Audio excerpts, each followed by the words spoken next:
today with the last couple of hours before the CES ends, and I have Mike Houston from Nvidia. He's the head of deep learning at Nvidia. Hi, Mike. Thanks for doing this with us. Sure. Welcome. Sure. Thanks. Yep.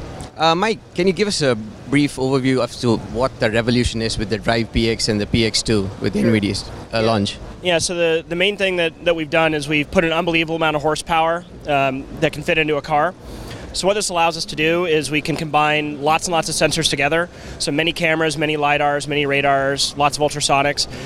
We can also combine that with deep learning.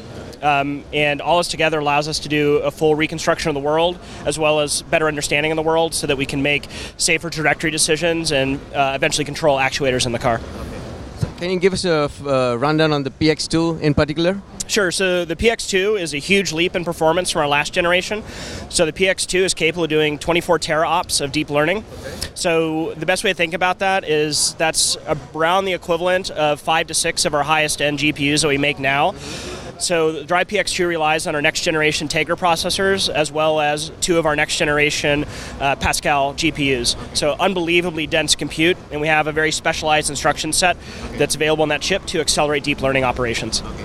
But with respect to deep learning, what are the several use cases that can be possible with deep learning, and how is Drive PX2 a part of that deep learning process? Sure. So we apply deep learning to a few things. So object detection, image segmentation, and trajectory planning. Okay. So let's start with object detection. So the best way to think about how we sort of train a neural network is it's like showing a child lots of flashcards and saying, what is this? So that's sort of what we call a classification. Detection is a similar thing, saying if you draw boxes around an object, try to teach the computer to get similar boxes. Okay? And then segmentation is if you ask your child to color in a picture, right? Color the road. So detection obviously is where an object is, how far it is away. So that's sort of basic understanding that sort of builds up ADAS. Per pixel segmentation gets you into things like free space calculation. Tell me the drivable surface that's in front of me, where can I drive? And then we can also apply deep learning to trajectories. So this allows us to plan overtake maneuvers, even around corners, and be aware of the vehicle dynamics and the capabilities of the car and road surface and everything else together. With respect to GPUs, do you think GPU is the best way for deep learning realization now? So I think it is now. So let me explain why. So almost everybody in the world uses GPUs for the training side. Okay, incredibly high computational density. I mean, very fast, right, compared to anything else that you can get. So that's sort of the industry standard. And it's convenient to be able to run the same thing you do in the server in the embedded space. And the advantage of our platform, it's the same architecture top to bottom. So it's the same. So you don't have to worry about whether or not the architecture is going to behave the same in the car as it does in a server. The main reason that you need a programmable engine is deep learning is changing so unbelievably fast. So if you look at what we did with one of the object detection benchmarks, in 5 months worth of time, as the algorithms were so rapidly changing, we had a team that just kept kind of moving and trying new techniques.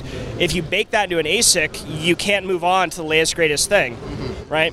So, and the GPU is so computationally efficient, compared to a standard CPU, that it's a really nice mix between all-out performance and energy efficiency and programmability. But with respect to OEMs, what do you think is the interest level now currently? So we have a lot of interest from various OEMs. So obviously we announced a partnership with Volvo for the Drive Me project, but we have multiple proof of concepts with different OEMs, and we're in the Valley. So almost every startup working on AI and autonomous cars is working on it with us and on our platforms. So that could be my next question. Like, apart from the use case of autonomous driving, where do you think deep learning can be applied in the automotive industry, or even apart from the automotive industry, in terms of smart living or things like that? Yeah. So let's talk about the most common use cases right now for deep learning. So almost any voice recognition system that you use today is backed by a neural network and is doing deep learning. Most of the photo sharing sites they're using deep learning to do auto tagging and searching of images. You have multiple platforms doing video analytics, so understanding what's in video. So you're surrounded by neural networks all the time. I mean, they're not a research thing. These are used by the largest companies in the world every day in production environments, okay? And then even other companies that are in a similar space that do various forms of object detection, are also saying that they're relying on deep learning to do this. Our argument is we are the de facto standard in deep learning, for the training side, and we have the horsepower and the power envelopes to do it in embedded platforms. In the embedded space, we have a lot of drone companies that use us for autonomous flight. So both flight control and as well as object identification. So for example, there's in Australia, there's a company that spots fires using a drone. They have a drone flying, and all it does is look around for forest fires. Okay. Right, so you see it all over the place. So plenty of applications are available. Plenty of applications available. You're using neural networks every day of your life, and you don't even know it. Okay, the last one from me. What do you think is the final takeaway or the themes from CES that you would like to take away this time? So the main thing is we built just an amazing platform to allow you to basically brute force and everything into creation on autonomous driving or for drones.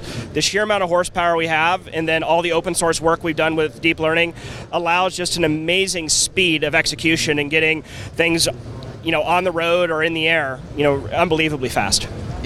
What's the expected time scale of execution for all these? So we already have proof of concepts, both that Nvidia has and things on the road. In the end, the way that most OEMs work is new technology that you see coming out. It's about 2 to 3 years before it can be integrated, because we basically have to catch the next design cycle. Exactly. Okay, so that's about the time frame. But as I said, there's sort of very quiet proof of concepts, and there's more public proof of concepts like the Volvo Drive Me project. So next couple of years are going to be busy then? Next couple of years are going to be very, very busy. Thanks a lot, Mike. Great talking to you. Thank you.